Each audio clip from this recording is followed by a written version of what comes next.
For today's video, we're going to be looking at the regional results for both the Dortmund Regional Championships as well as the Joinville Regional Championships, two simultaneous tournaments going on at different sides of the globe, both the first of the Stellar Crown format. We saw some really interesting stuff as well. We're going to be breaking down the top 8 deck lists from both events as well as some other standout players and lists. Let's start off with the data and the representation of the Dortmund Regional Championships, because this obviously was streamed on the official channel, so you can see all of the action there, and also we have the lovely breakdown of all the decks in the day 1 field. So the two most popular archetypes were Raging Bolt and Charizard, both at 17%. The Raging Bolt just edging that Charizard with 14 additional players, but these were by far and away the most popular archetypes. Both these decks don't really change too much going into the set, but both gain Briar, which is a powerful supporter card that both can utilize. Ironically, Raging Bolt improves its time into Charizard by adding the Briar into the deck list, whereas Charizard attempts to Briar into a whole host of matchups just because of how powerful the Burning Darkness can be,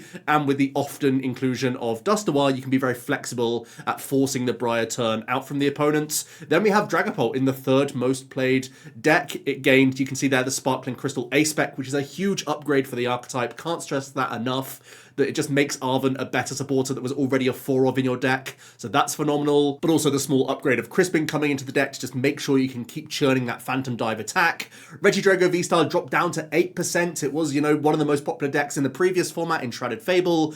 Didn't really gain any new cards, but is still up there as a decent pick. Lugia V-Star at 6% and Gardevoir at 5%. Again, archetypes that don't really gain any new cards, but were very popular and powerful contenders in the last few formats, retained a decent chunk of percentage. But ultimately, what this graphic is showing us is that the metagame is very, very wide right now. With only 3 archetypes that are 10% and above, it really does show that there are so many options as we get onto the best of the rest, and even beyond that, that there are viable strategies in the TCG right now. Jumping to that best of the rest graphic then, the Terapagos was also at 5%. This is the kind of brand new poster boy of the set. Terapagos deals to 40 damage with a full bench, but if you're using double turbo energy, to 20 damage as long as you're using that Area 0 for 8 benched Pokemon. And we're going to be talking a lot more about Terapagos because it had an incredible conversion from day 1 to day 2. Definitely keep an eye on those 84 Terapagos Dustovar players, because a lot of them ended up converting into day 2 of the competition, and actually some went quite far in the event as well.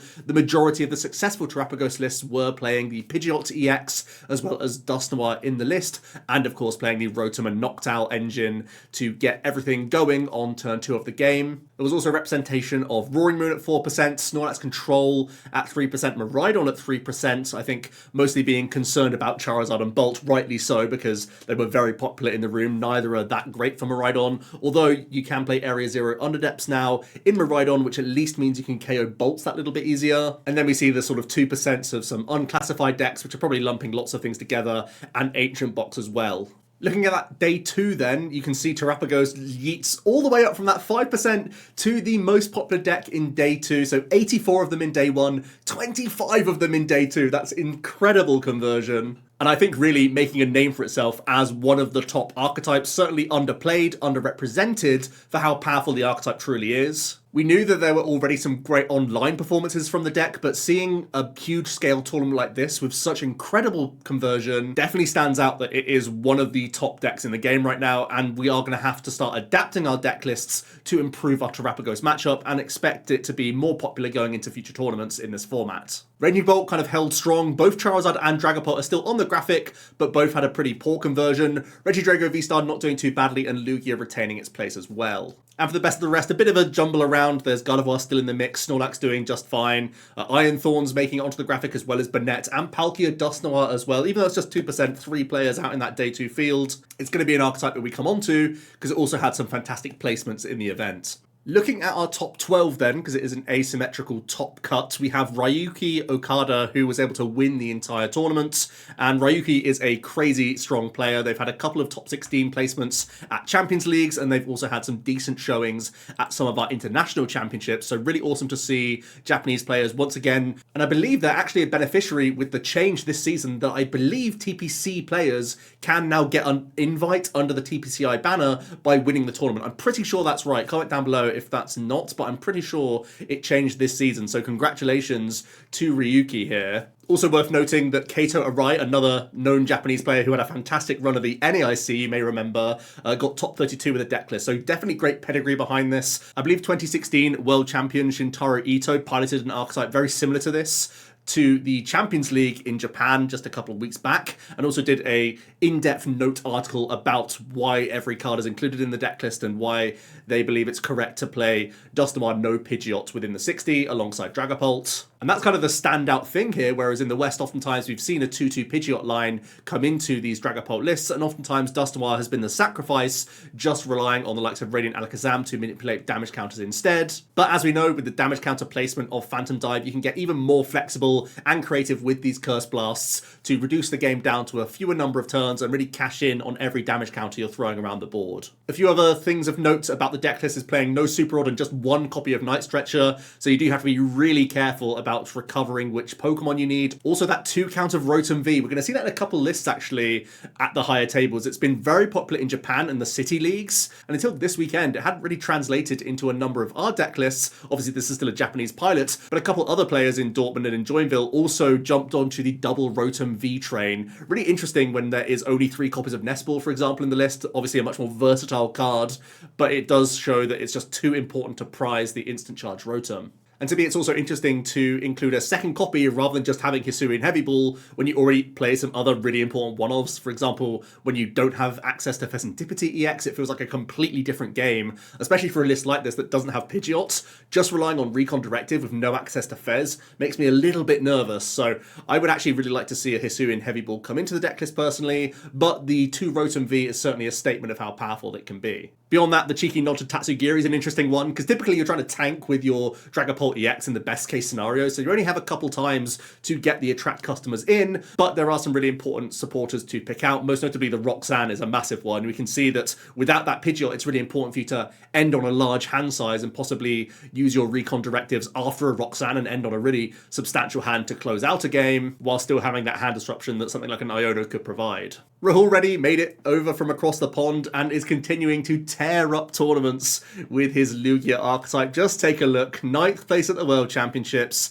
unchanged 60 to Baltimore for a top 8 finish, as well as a 2nd place now in Dortmund. This 60 is going so far. It still looks so strange on paper with just the 1-1 Chinchino count. Incorporating that Raikou V, we saw it a few times on stream actually, how powerful this can be for targeting the Pidgeot EXs in the field, as well as now Palkia showing up in tournaments, which is also a nice benefit to you. And generally just profiting from the fact that Area 0 is now a card. Raikou's Rondo just naturally gets way stronger. So I'm definitely getting on board with the Raikou plus Vessel train. It does feel like Rahul is pretty much a master of this archetype at this point, and he had just another phenomenal run. So yeah, props to him for one of the best runs in a long time. There was actually a debate on Twitter of who's had a stronger run, and I think we could only think of 2 or 3 other occasions where players have had equal or better runs to Rahul. So it shows that he's in pretty much the form of his life, and he's already an incredible player. So amazing scenes with Lugia right now, and keeping it on the map. Still a very dangerous archetype. We know that Mist Energy, Rahul's only playing 1 in this list, but other Lugia builds play substantially higher counts, and that definitely does improve the time into Dragapult. That might be something to tweak going forward. Obviously it lost in the finals, but it's such a strong energy card that you can boast. Still having the Jet Energy is a frustration for controlling matchups. We know Legacy Energy is busted,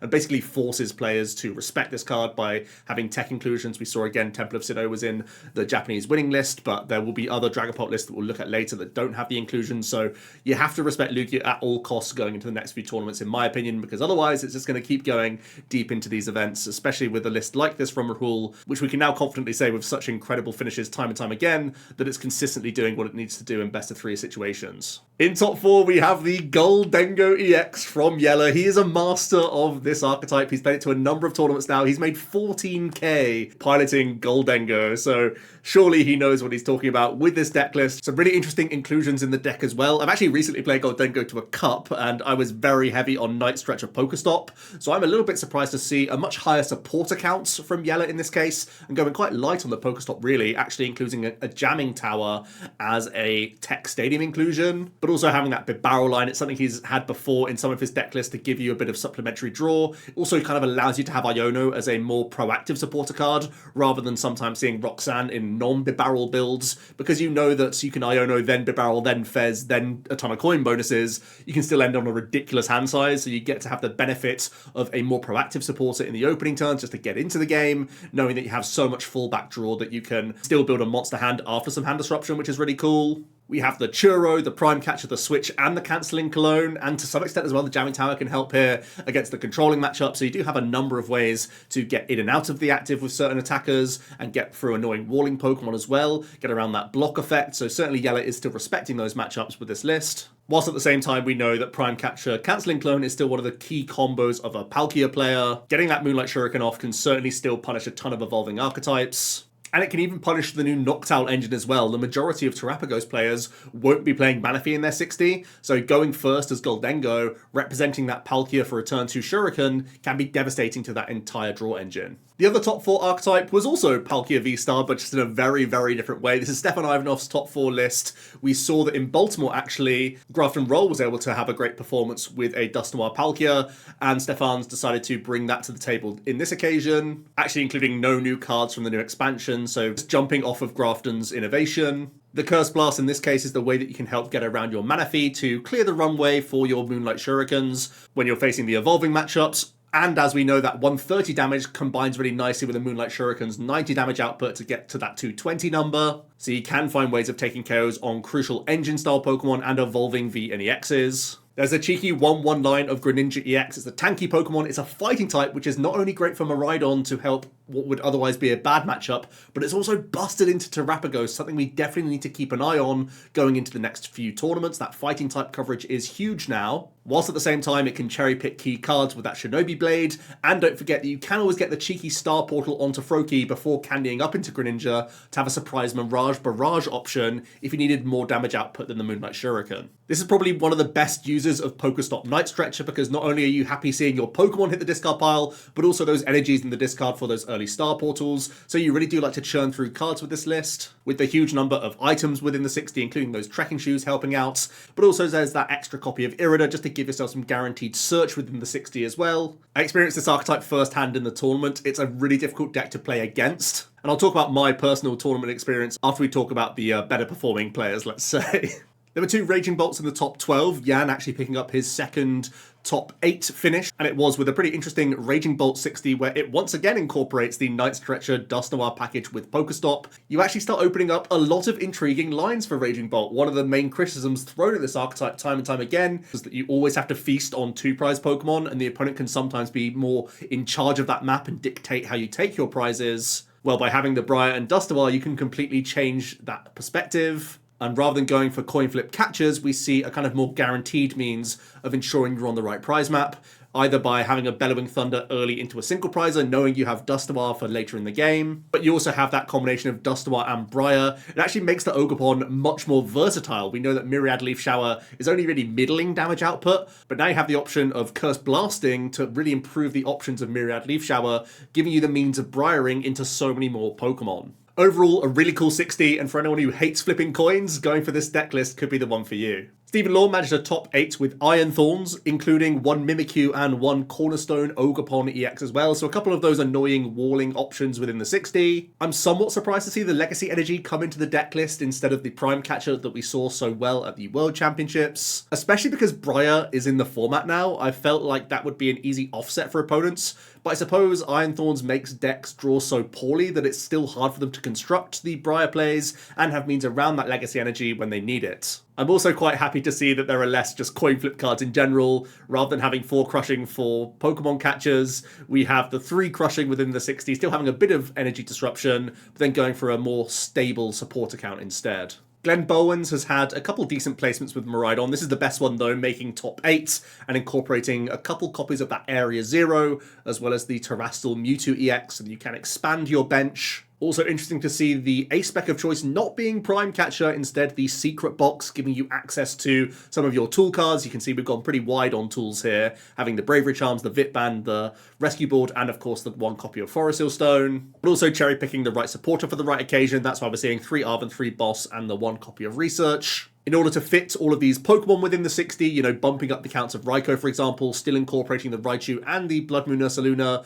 we have gone a little bit lighter on those Ultra Balls, and we're only playing 1 Squawkabilly compared to Jesse Parker's recent World 60. But I suppose that's kind of what you have to do in order to fit all these Pokemon to make the most out of Area Zero Underdepths. I like the combination of Zapdos Vit Band. It can certainly help out against the Raging Bolt matchups, can sometimes even chip in for that Amp You Very Much, pushing up to 140 into the likes of Ancient Box. And again, if your opponent's trying to play around Lightning Rondo, having these extra damage modifiers could be a great way to ensure you're still getting those KOs. James DeBoer was our other Lugia list in top 8. A pretty interesting 60, actually, a little bit different from Rahul's. This time it's incorporating that Klefki and has the Thornton within the 60. Also choosing to play a copy of Night Stretcher, which you don't see too commonly in Lugia either. And also bumping up that Chinchino count to a 2-2 as opposed to Rahul's 1-1 line. One of the deck lists I'm sure players flocked to straight away was towards 9th place Terrapagos deck list here, where we have the Dusknoir and a 1-0-1 line of that Pidgeot EX. Terrapagos being the sort of brand new archetype on the block. We know it had done well in some of the online spaces, but seeing Todd's list firsthand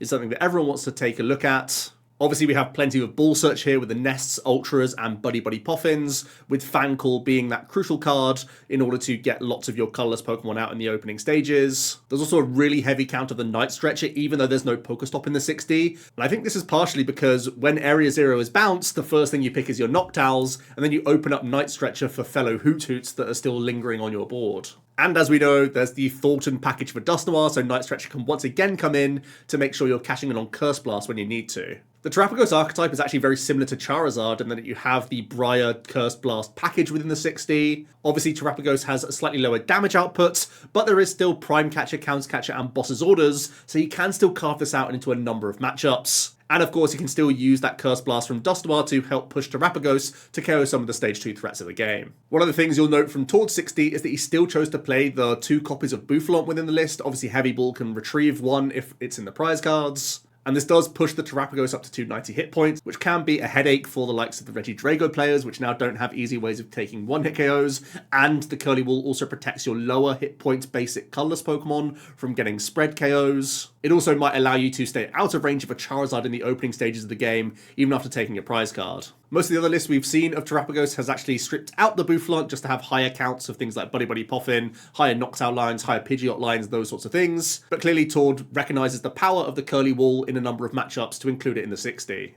Yuan was the only Regidrago player in our top 12, but it seems to be a pretty standard list, to be honest with you. The 2 Dragapult, the 1 Kyurem, the 1 Giratina V-Star as our attacking suites, having the Temple of Sinnoh and Jamming Tower coming into the list, which is becoming more and more common. And it also seems that 2 Super Rod is pretty much the baseline for the majority of Regidragos now. Long gone are the days of multiple Superior Energy Retrieval and Night Stretcher in the list. It feels like just 2 Super Rod you can manage with, and you open up the space for cards like the 3rd copy of Iono and the Cleffa, which can give you additional single prize leads, which is really important, of course, against the Raging Bolt matchups, just to try and shove this card. And of course, you get to end on a draw option, so you can save Legacy Star in a number of matchups.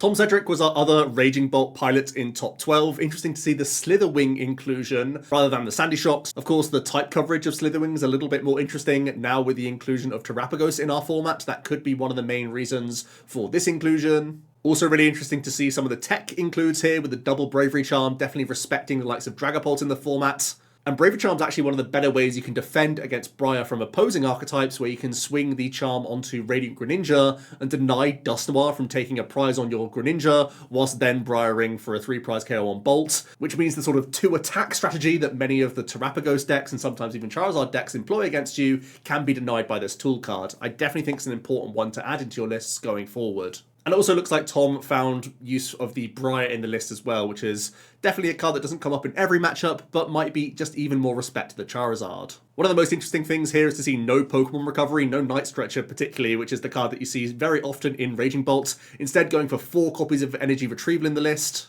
and just the high counts of 4 Ogerpon, 4 Bolt, and saying that that's going to be enough for the majority of situations. I suppose also that Slitherwing can cash in on Pheasantipity EX, so again, if you are having to Pokestop awkwardly and remove some bolts from play, the Slitherwing actually becomes a more potent attacking option into a number of matchups compared to something like Shandy Shocks, which is pretty much something just there for Mimikyu and a few other evolving basics, otherwise it's going to be in the discard pile. Giorgio was our final player then in the ASIM top cut, and it is a more sort of traditional Dragapult with Pidgeot, but still found the space for the Dusknoir package in here as well. And once again, we see that second copy of Rotom popping up. In this instance, there was also the 4 copies of Nestball, and interestingly, no Radiant Pokemon whatsoever. We very often see the Radiant Alakazam, but you can also see Radiant Charizard. In this case, neither have been the choice. I definitely enjoy the tech inclusion of League Headquarters. That surely is respecting the Raging Bolt matchups. And also comes up against Terapagos now, which is becoming more and more relevant, so I wouldn't be surprised if we start to see more and more League HQ going into the next few tournaments.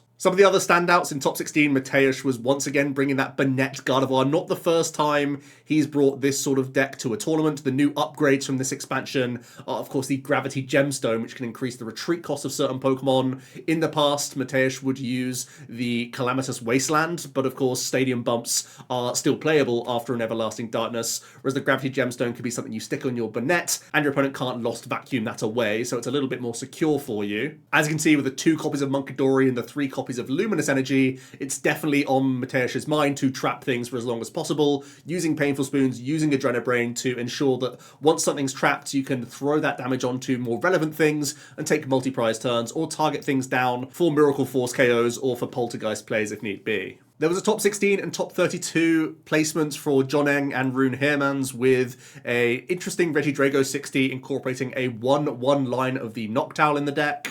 Essentially just saying that the dump and draw is really annoying with Regidrago, so having some guarantees from Jewel Seeker can be a great thing to hold on to. There could be situations where it saves you a Legacy Star, which is one of the most valuable things you can possibly do with this archetype, so you can save it for a checkmate situation. I also think Bradner played a list like this despite having not a great showing, and was definitely hyping up the Noctowl, so definitely something to explore with this archetype. A more sort of usual Gardevoir also managed to make top 16 here by Matthias, not really incorporating much of the sort of turbo package we saw over in Baltimore, instead having the 2 Darkness Energy, 2 Munkidori, and 2 copies of TM Devolution to really respect those evolution matchups. It definitely feels like Gardevoir is going to have that sort of ebb and flow in the format, reacting to what matchups are going to be most prevalent in the meta, whether you go with a few rare candies in the list and possibly that secret box, or go with a 60 like this with Hex Hurl as an option, and those Devos for those other Stage 2 situations. Philip Liddy was our highest placing Charizard list in top 32, incorporating the 2/1/1 Dusknoir package, and as you'd expect, the Briar in the list.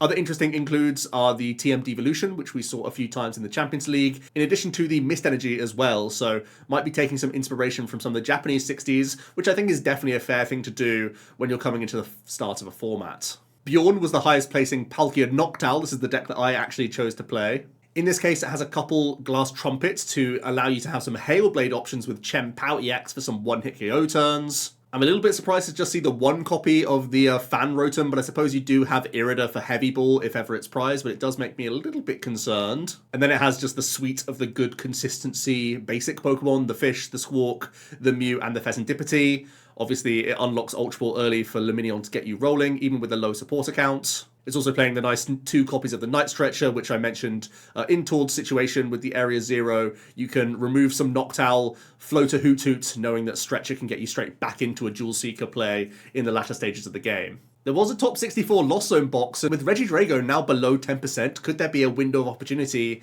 for Flower Selecting to make it back into our formats? This is a pretty interesting 60, where it has the grass type coverage with Iron Leaves, and uses Cobalion to give us that buff so that the single prizer can upgrade into Charizard. And then it just has the Iron Hands Greninja combination to punish these evolving matchups, as well as the early pressure plays of Cramorant, and of course Lost 9 still being sneaky and getting that damage counter placement around the board.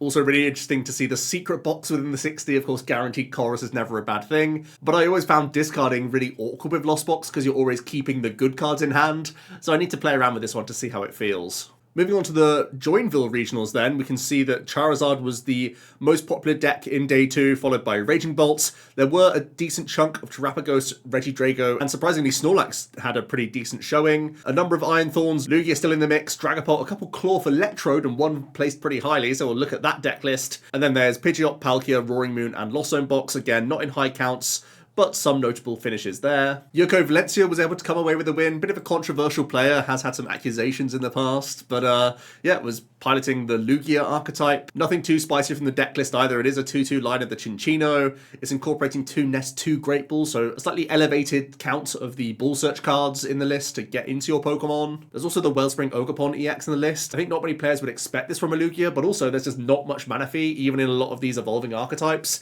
because of Cancelling Clone being so easily searchable via Noctowl, and even just Dusknoir Curse Blasting mana fee anyway. The stocks are really down on mana fee, so it does feel like Torrential Pump can get a lot of value. And we are also seeing Thornton pop up more and more frequently in these Lugias, so maybe there's something to this card. Giovanni managed second place, and Joao got a top 4 placement with the same deck list of Terrapagos Dusknoir. This time it's a 4/4 count of the Noctowl. Jewel Seeker is just that busted. No copies of the Bouffalant in this occasion, still with that 1/0/1 line of Pidgeot EX, which is kind of interesting. Once again, following along with the Thornton in the deck list, as well as that Briar, of course. There's also the Vitality Band coming into the 60 so that it can beat down for 230 damage output, which is obviously important into a number of EX Pokemon. Yeah, also that really high Ball Search count, very healthy all around. Looks like another really solid baseline for Terrapagos, to be honest. Alejandro the Madman made it to top 4 with Clorf Electrode. What a guy. Unironically, Clorf might be better positioned in this format, with Terrapagos being a new archetype that you can swing into quite effectively. And as we know, the damage modifiers of Binding Mochi, Radiant Sneasler, alongside that Brute Bonnet poisoning the opponents, does allow you to KO those basic EXs much more easily. There's actually the super effective glasses in this deck list, so the Hisuian Electrode can take a KO on Charizard. The other alternative is the Cobalion, so you can actually like reuse that Electrode as long as it's available. But I suppose that kind of does take up a bench space, and that can be an issue of this deck list at times. Yeah, definitely a decent deck list to try, I think. Has the Chorus's Tenacity and the Lotto to give you some search for these low counts of energy, but of course you have Blood Moon as a late game sweeper as well. Let's not forget it can once again use that Binding Mochi, so Blood Moon is busted in this 60. Really impressive placement, and if Terrapagos is going to be the new hotness and going to be, you know, up towards that sort of 13+% in tournaments, that's a great matchup for Clorf to hit. So this is definitely an archetype we're going to have to respect a lot more going into the next few tournaments. Another Iron Thorns was able to make top 8. This time it is the sort of tried and trusted 4 Catcher, 4 Crushing, and the Prime in the list. Very similar to the World 60. And yeah, the archetype's frustrating, and we know it is powerful, so you still have to respect this matchup, I think. Snorlax also made top 8 in Joinville. This time it had the Chi-Yu EX Fire Energy package, which is something we haven't seen for a while. Interestingly, with a number of other Snorlax in the field, actually playing the Chi-Yu may have been the difference maker that pushed them into top 8, giving them a solid mirror match, which is kind of a cool thing to see. Raphael piloted Charizard Pidgeot to a top 8 placement as well, having just the 1/1/1 line of the Dusknoir and actually incorporating no Briar in the 60. And even more interesting than that is the inclusion of Maximum Belt in the list. Once again, we do see the Mist Energy cropping up. I definitely think, especially with Dragapult doing well recently, this is really worth the inclusion. Protecting yourself against Devo, but also just that counter placement in the first place. Yeah, a wacky A-spec choice that can certainly catch people out, don't get me wrong, but beyond that, a really standard 60 of Charizard. And then we end on a Raging Bolt top 8 list. There's a Crispin in here. Don't ask me why. This card is terrible. It's not a 5th Sada. It's half a Sada and doesn't draw you cards.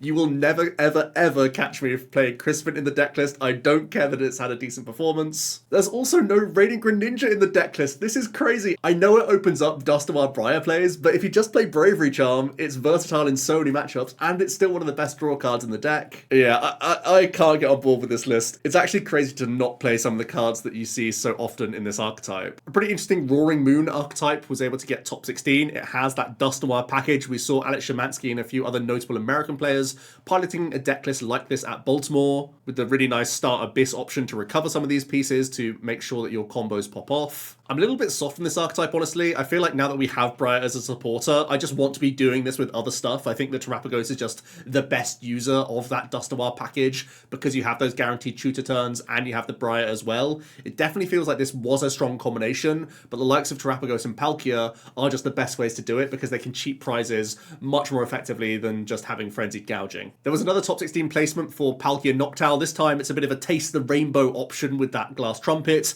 actually incorporating one copy of Lightning Energy in the 60 so that you can use the Crown Opal attack on Terrapagos EX, causing headache for some basic attacking 60s. What I will say is that 180 is a pretty poor number, and a lot of the Raging Bolts play Catchers and Boss, or they have Iron Bundle and Boss. So there will be a number of situations where you still get embarrassed even though you're trying to use that Crown Opal attack. So I would really just try and use it sparingly. Maybe Gusting, something like their Squawkabilly or Mew EX can be the way that you get 2 prizes up. cause them that headache, and from there you can go back to Unified Beatdown and win a race in that regard. One thing I do absolutely adore, and something I played that we'll get onto in a moment, was the 3 Grass Energy Iron Leaves EX package, giving yourself much more respect into the Charizard matchup. I personally really enjoyed this card throughout the weekend, and I'm happy to see it incorporated here. The one thing that does make me a little bit concerned is just how thin the Noctowl line is, and no Buddy Buddy Poffin in the 60 either. In fact, just an overall very low count of Ball Search cards. There are so many situations with this archetype where you need both Jewel Seekers to come up with one of the best turns possible, so I'd really like to see a boost in the Noctowl line. So I suppose that just leaves me with my scrubbing out story with Palkia Noctowl. I said as soon as this set came out that I wanted to play Fan Rotom Noctowl, and Palkia I thought was one of the most interesting ways that I could do that. Obviously now it feels like I should have been spending more time into Terrapagos Dusterwub, and that's a bit of a shame, but I did lean on the Palkia side of things. I thought that obviously the damage output of Subspace Swell got much more appealing with Area Zero, and I just knew that Greninja was a great way to bully the evolving matchups, and I was thinking that Dragapult and Charizard were going to be really popular archetypes. That's the reason why I played the Iron Leaves. I really like it as an option to get through the Charizard matchup, but also it's an extra switch card. So having Cologne, Prime Catcher, Switch, 2 Boss, and Iron Leaves made me very comfortable into the controlling matchups, and it's Europe. I thought there was going to be some control matchups in the room, so giving myself a ton of outs to get around the opponent was something I really liked about the 60. You'll notice I'm very, very high on that Fan Rotom count. Obviously, you can only use it on that first turn, and obviously you can only use it once. But the reasoning for this was so that I could lead a single prize board, actually, and put no 2 prize Pokemon into play, specifically into the aggressive matchups like Raging Bolt. I would simply get lots of Hoot Hoot down, maybe get Bidoof down after a Fan Call, and pass my turn over, knowing that I can use multiple Jewel Seeker once I bench a Terrapagos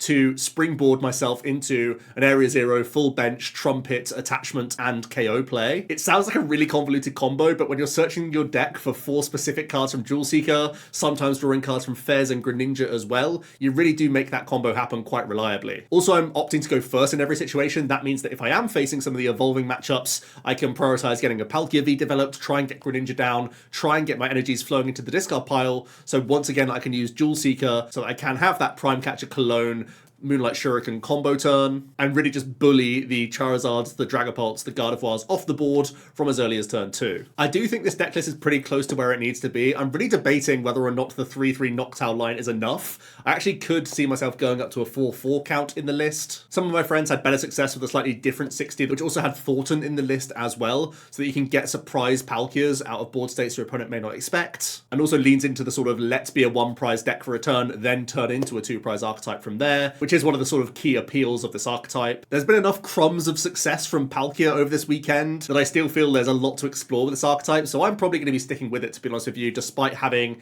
a pretty unimpressive, uninspiring 5-3 record. I was actually 1-3 at this tournament. I won my first round against a Gouging Fire, then I lost 3 of the bounce. It was really, really sad. I played against a Regidrago in round 2. In round 2, I made a pretty questionable choice, actually. I had the option of going to essentially a 0-card hand with Noctowl, but I would use the Jewel Seeker to get the first 2 prize KO on a Regidrago on the bench with a Prime Catcher combo. The main headache with this line of play was that I was going down to 0 cards and just relying on my 2 prizes.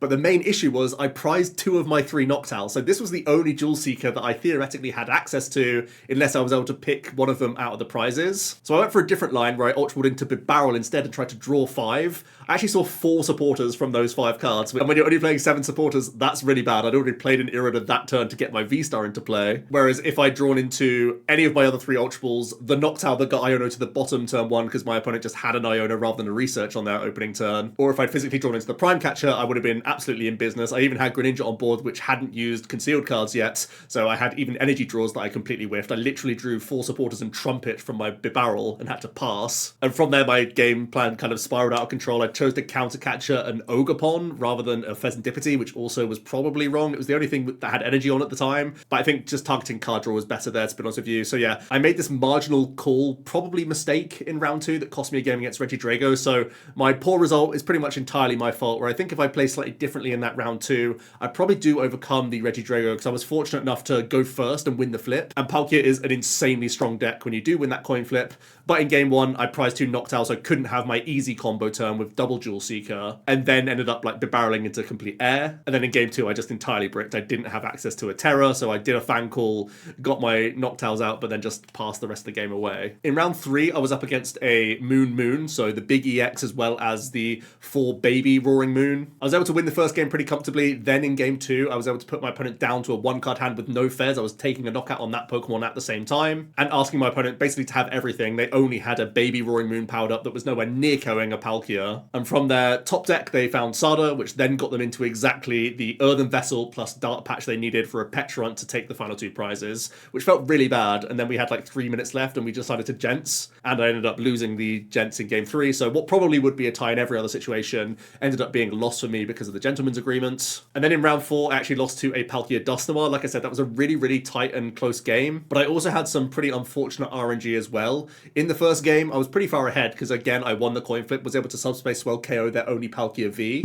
They weren't able to sort of stabilize into the game, though. It came down to me whiffing from Bibarel plus Pheasantipity draw to draw into either of my 2 bosses' orders when I had a pretty thin deck. I think I had like 5 cards left in deck when both my bosses were in there. By no means guaranteed, but I felt pretty likely to draw into what I needed at the end of the game and just kind of whiffed. And then in game 2, fair play to my opponent. They made a really, really sick play where they were counter-catching up Fez whilst Curse Blasting my Bibarel, running me out of draw power. I still would have won the game because I drew into Irida from my like 2 cards, but Prime Catcher was my second last prize. So yeah, pretty unfortunate against the Palkia Dusknoir, to be honest with you. That is how things can go sometimes. I made one mistake in the tournament, then had bad RNG into 2 other rounds, and suddenly I'm out of the event. I'm glad I carried on playing though, because then I was able to at least have a bit more fun with the deck. I was able to win against a Lugia, a Raging Bolt, and I finally faced some evolution matchups, which is really where I think this archetype feasts, to be honest with you. I was able to beat a Dragapult and a Gardevoir, both in pretty convincing terms, I would say. Like I said, I don't think the deck list is perfect. I think there is wiggle room in the 60. Things like the 3rd copy of Earthen Vessel might be greedy. I'm also kind of debating the Bibarel. I really did enjoy having it in the 60, but possibly just having thicker counts of Noctowl and maybe like a Mew EX thrown into the list might be the better approach. And the amount of times I'm seeing Night Stretcher alongside these Noctowls makes me think that should be another card incorporated into the 60,